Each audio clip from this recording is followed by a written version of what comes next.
Hello, and welcome back to the Conductors podcast with me, Fabian, Louise, Hi. Ali, Hey. and Harry. Hello. Today, Harry will be telling us about his local railway. Harry, take it away. Thanks, Fabian. Today I'll be talking about the West Norfolk Railway, which is, very close to my home. It's actually on my doorstep. Part of it's basically in my back garden. It's that close to home for me, and I thought it's important to look at local history and how even with something so obscure like the railways, it can be very interesting and fascinating to look at.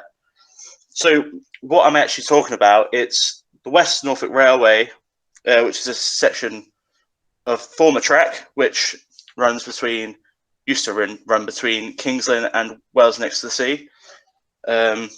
Weirdly spelt without next to the sea. It's just next to the sea. I found that quite weird. Why is that? Do you know why? I do actually. When they made the sign for the town, they just forgot to put the two in, so they just firmed it and went with Wells next to the sea. So I thought that was pretty cool. That's brilliant. Yeah, it's exception. That's a descended level of laziness, quite frankly. That's Norfolk culture for you, then. Fair enough. That's one way of saying you have one job. Yeah. The line closed. It opened in 1862, and it eventually closed in 1969, which meant it lasted over 100 years. But it hasn't been in use for about 53 years, which is quite phenomenal, really, because it was seen as such an important part of the Norfolk economy. So there's lots of arguments at the moment to try and get it reintroduced on a bit of a smaller scale, but to improve linking local communities. But the reason why I'm talking about this, like local history, because of one station that exists on the line called Wolferton, which was coined the Royal Station because of its close proximity to Sandringham Palace. So, just a question. Was it called Wolferton because there were wolves living in it? I honestly have no idea. I think it's just the name of the town. It's a really cool question. I can probably try and find that out. It's a very small village anyway. Only 272 people actually live there at the moment. Yeah. So, could it be that the people living in Wolferton just come outside when there's a full moon and they go, oh? I'm not sure, but I mean, I'm pretty sure the people of Wolferton, not many of them, are open to that being the reason why it's called Wolferton. But I've got it means all right. So the village's name I've just found out means Wolfhare's farm / settlement. So, I see. Which is pretty cool. Yeah, that's actually pretty cool. A lot of the carriages that were run through the station were for the royal family, whether it was for major gatherings, for different birthdays of the royal family. One funny story that I found is that the 21st birthday of Prince George on the 3rd of June 1886 saw a special royal train bring a circus to Sandringham Palace. And when they tried to put one of the elephants from the circus back onto the train, it basically collapsed the gates of the station. So I thought that was a cool story, and it shows how even like something with small significance or influence to a small group of people or the elite group of people, there's always going to be something that makes a place so interesting to look at. Is that George IV? Yes, it was George IV. Because his parents had sort of an affinity for circus and like zoo animals and things. Yeah. Can I just add, how much did Queen Victoria purchased for the railway? Do you know? I am not actually sure, but it wouldn't have been for much because it would have just been a very old building. Well, I guess it was. Yeah, it was really old, and it got a lot of refurbishment done over the years. But it can't have been for that much. And do you know why President Nixon visited there? Did he have something to do in London, or?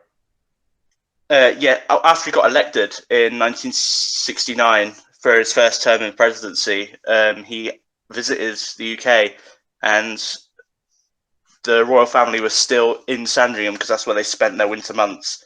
So that is where he met the royal family at the time, and Queen Elizabeth was on the throne.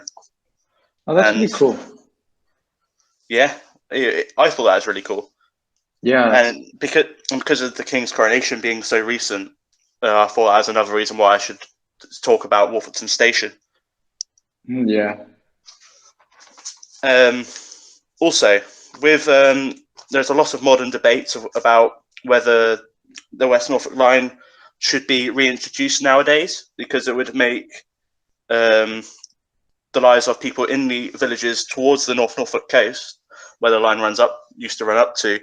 A lot of the track is still there, but a lot of it is a little bit abandoned. But it could easily be reintroduced with a little bit of funding. And there's been a lot of acts going through the local government to try and get everything reintroduced. Now, a couple of problems that I have found, and what people in the government have found, is that a lot of the stations that would try to be reintroduced are no longer there. For example, in Dersingham, which is for a station after Wolverton, in fact, is now a builder's yard instead of a train station, and the one in Hunstanton is now a seaside shop and a car park. And the West Norfolk Railway did so much for the economy of Hunstanton and how it is shaped nowadays. Nowadays, it is a big seaside resort, and without the West Norfolk Railway, it would not look the same way it does nowadays. It's very popular, and that's one of the reasons why the line is wanting to be reintroduced to the National Rail Network, because it would bring so many more visitors to the town. Because after the railway closed, there was barely any visitors for a couple of years. It's quite interesting, I think, how the sort of role of railways has changed. Like, when they were first introduced, they were all about transport, and they were revolutionary, and they really changed travel and the price of goods and products, because they were so much easier to transport. And then you sort of cut to now, and it's all about bringing money into towns and tourism, which is just fascinating, really. Yeah, it's very fascinating. I'm just imagining, like, when they first let people get in trains. I'm just imagining a kid by the window, all excited, like, "Look, Mom, look! We're moving, even though we're not walking."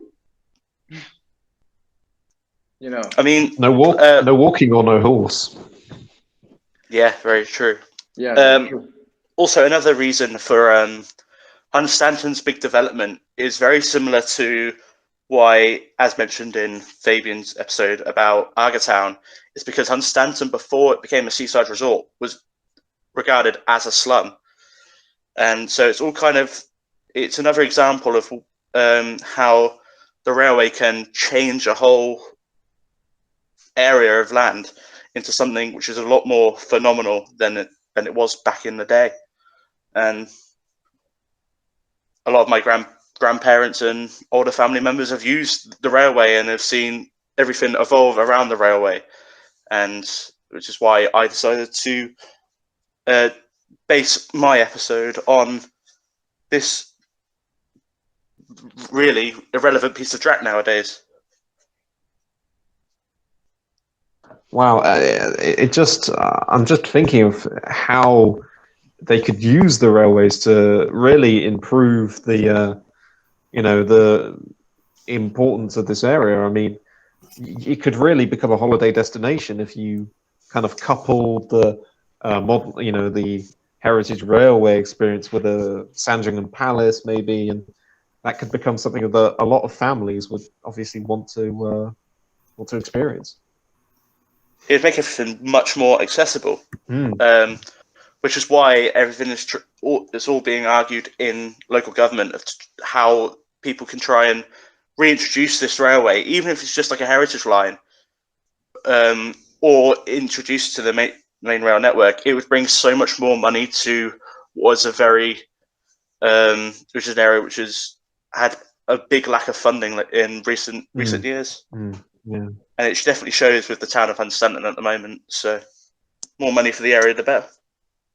It really goes for a lot of places, really, because there's this sort of argument going on in the background about whether we should keep heritage railways in general going, because they're seen as actually quite bad for the environment with this whole climate change movement. And there's a lot of people who really dislike it and find the history irrelevant and something that should be, retired completely. And I personally disagree. I think it's a huge, huge part of our ancestry. I think it's very interesting and we can learn a lot from it. But, I completely agree. Definitely. Yeah, it's not good to kind of try and just stop caring about any part of history, really. I mean, it's be a terrible. It's so important to look at your local history. Be a terrible thing to lose. I totally agree. Yeah,